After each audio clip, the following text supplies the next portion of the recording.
Hello টাকুরা, সাথে সাথে সাথে আজকে আমরা নিয়ে এসে পড়েছি তোমাদের জন্য আরো একটা ব্র্যান্ড নিউ ভিডিও। আর আজকের ভিডিওতে আমরা দেখব যে পুরো নারুটোভার্সের টপ 5 স্ট্রংগেস্ট গেমিং কারা কারা। সো আর একটু দেরি না করে let's dive into hour video. আগে আমাদের বুঝতে হবে গেমিংটা আসলে কি। গেমিং আসলে হচ্ছে একটা একাডেমির সিস্টেম বা একটা একাডেমি লেভেল। একাডেমির শুরুর দিকের যেই ছাত্রগুলোকে বা যে নিনজাগুলো আছে তাদেরকে বলা হয় গেনিন। তারপর এক স্টেপ উপরে যারা আছে তাদেরকে বলা হয় চুনিন। আরেক স্টেপের উপরে যারা আছে তাদেরকে বলা হয় জুনিন। অর্থাৎ গেনিং র্যাঙ্কটা হচ্ছে পুরো একাডেমির মধ্যে, মানে নারুটোভার্সে যে একাডেমিটা আছে নিনজাদেরকে স্কেল করার জন্য বা তাদের পাওয়ারটা মেজার করার জন্য, গেনিংটা হচ্ছে তাদের মধ্যে সবচেয়ে লোয়েস্ট একটা লেভেল। আজকের এই লিস্টে নাম্বার 5 এ যে ক্যারেক্টারটা আছে সে হচ্ছে মাইট ডাই। মাইট ডাই তোমরা সকলেই চিনো, সে হচ্ছে মাইট গায়ের বাবা। সে তার টাইমের একটা উইকেস্ট নিনজা ছিল, আর গ্রামে গঞ্জে তারে নিয়ে যে হাসাহাসিটা হতো আর তারে নিয়ে যে বুলি করা হতো সেটা তো বলারই বাইরে। এত ভালো তাইজুৎসু আর জানার পরেও তাকে কেউ কদর করতো না, আর তাকে নিয়ে সবাই হাসাহাসি করতো। তাকে তার গ্রামে গেনিং র্যাঙ্ক দেওয়া হয়, আর তাকে ছোটোখাটো মিশন যেমন বিড়াল খুঁজে আনা বা একটা বাচ্চা হারিয়ে গেছে বা গাছের উপর কেউ আটকে গেছে, এই ধরনের মিশনগুলো দেওয়া হতো। একদিন যখন মাইট গাই একটা মিশনে যায় তখন সেখানে তার সামনে হয় 7 সোর্সম্যান অফ দি ব্লাড মিস্টের মেম্বারদের। তো সেইখানে তার ছেলে মাইট গাইকে বাঁচানোর জন্য মাইট গাই ছুটে চলে আসে। আর সেখানে তার ইনার ক্রেটের পাওয়ার ওপেন করে শুধুমাত্র তার টাইজেসে দিয়ে 7 সোর্সম্যান অফ দি ব্লাড মিস্টের 4 জনকে মেরে ফেলে, আর বাকি 3 জন পালিয়ে যায়। আর এই মাইটের কারণেই আমাদের মাইট গাই সেন্সে এতটা পাওয়ারফুল আর এতটা মোটিভেটেড। আমাদের লিস্টে নাম্বার 4 এ যে ক্যারেক্টারটা আছে দ্যাট ইজ নন আদার দেন হাশিরামা শিনজু। হাশিরামা শিনজু ছিল হিডেন লিভ ভিলেজের ফার্স্ট হোকাগে এবং হিডেন লিভ ভিলেজের একজন ফাউন্ডার।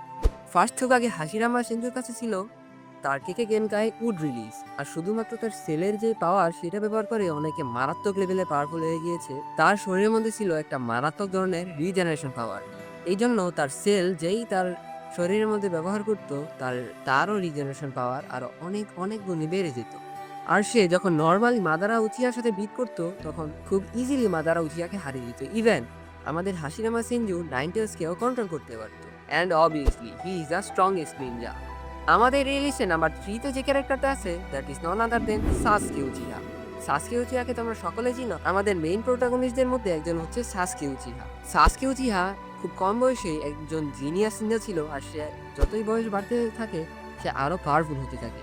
এক পর্যায়ে যখন আমরা ওয়ারের শেষের দিকে যাই, অর্থাৎ 4th গ্রেড নিনজা ওয়ারের শেষের দিকে, তখন তার কাছে রিনেগানো এসে পড়ে এবং সে মারাত্মক একটা সুসানো এওয়েক করে ফেলে, যাকে আমরা বলি ইন্দ্রাস অ্যারো সুসানো।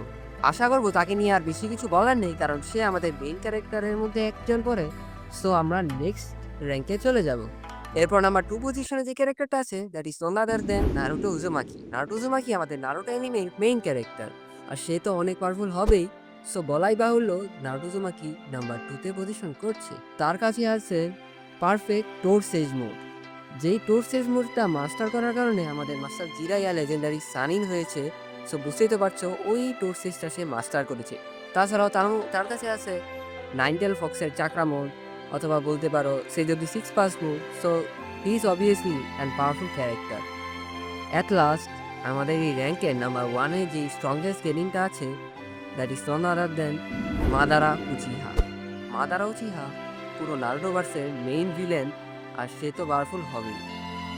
মাদারার কাছে 4th গ্রেড নিনজা ওয়ারের শেষের দিকে ডাবল রিনে গান ছিল, রিনের শারিঙ্গান ছিল, ইটার্নাল মাঙ্গিকিউ শারিঙ্গান ছিল, টেম্পেলে জিঞ্জরিকিউ হয়ে গিয়েছিল, এবং হাশিরামার সেলও তার কাছে ছিল। মানে সে পুরো নারুটো এনিমের পাওয়ার স্কেলটাকেই ব্রেক করে দিয়েছিল। মানে সে এতটা বেশি পাওয়ারফুল, এতটা ইনসেইনলি পাওয়ারফুল যে তাকে স্কেল করার মতো কোনো মেজারমেন্টই নেই। তাকে নারুটো এবং সাসকে আমাদের মেন দুইটা প্রোটাগনিস্ট মিলেও হারাতে পারছিল না। শেষ পর্যন্ত একটা বাজে একটা প্লট টুইস্টের কারণে মাদারা উচিয়া মারা যায়, but still he is the strongest.